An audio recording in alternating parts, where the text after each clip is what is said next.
Hello বন্ধুরা, আজকে আমি বানাবো মুসুর ডাল দিয়ে একটা নতুন রেসিপি।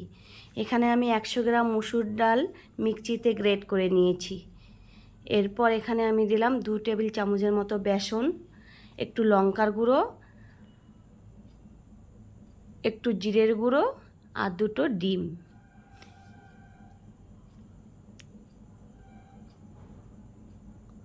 সামান্য একটু লবণ দিয়ে দিলাম। এবার এগুলোকে আমি ভালো করে মিক্স করে নেব। একটু হলুদের গুঁড়োও দিয়ে দিলাম। আবার এটাকে ভালো করে মিক্স করে নিলাম। এবার একটা প্যান বসিয়ে তেল দিয়ে দিলাম। এখন এটাকে আমি ভেজে নেব।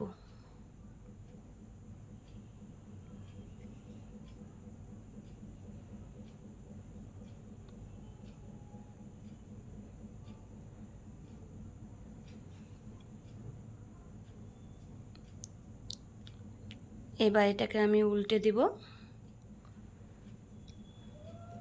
দেখুন আমার ভাজা হয়ে গেছে। এবার এটাকে আমি নামিয়ে নেব।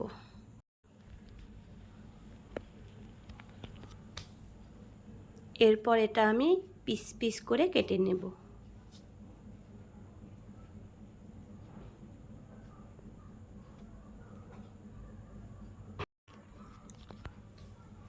এরপর আমি কড়াই বসিয়ে কড়াইটা গরম করে এখানে তেল দিয়ে দিলাম। তারপর আমি আগের থেকে কেটে রেখেছি আলুগুলো, সেগুলো আমি ভেজে নেব।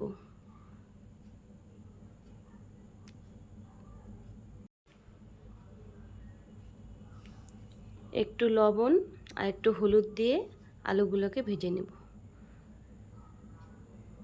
আলুগুলো ভাজা হয়ে গেছে। এখন আমি এগুলোকে তুলে নেব। এবার ওই তেলে আমি 2টো পেঁয়াজ কুচি দিয়ে দিলাম। পেঁয়াজগুলো একটু ভেজে নিয়ে আমি সেখানে দিয়ে দেব আধা চামচের মতো রসুন বাটা। একটু নেড়ে চেড়ে আমি এবার দিয়ে দেব আদা বাটা। আদা বাটাটা দিয়ে একটু আমি আদা রসুনটা ভালো করে ভেজে নেব। তারপর দেব আমি জিরে বাটা। একটু নেড়ে চেড়ে দিলাম কাঁচা লঙ্কা বাটা। এরপর সব মশলা আমি ভালো করে ভেজে নেব কাঁচা গন্ধটা যাওয়ার জন্য। এরপর দিয়ে দিলাম একটু জল,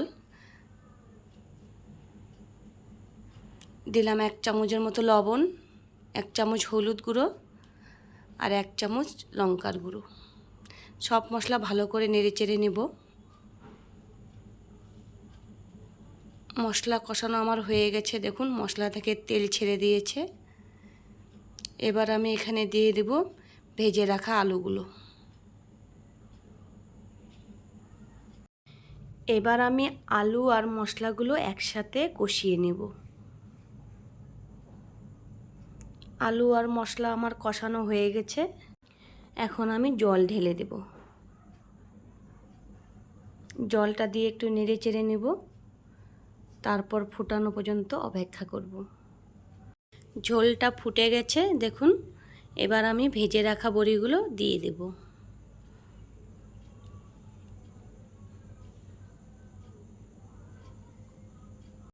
এরপর একটু নেড়ে চেড়ে 2 মিনিটের জন্য ফুটিয়ে নেব।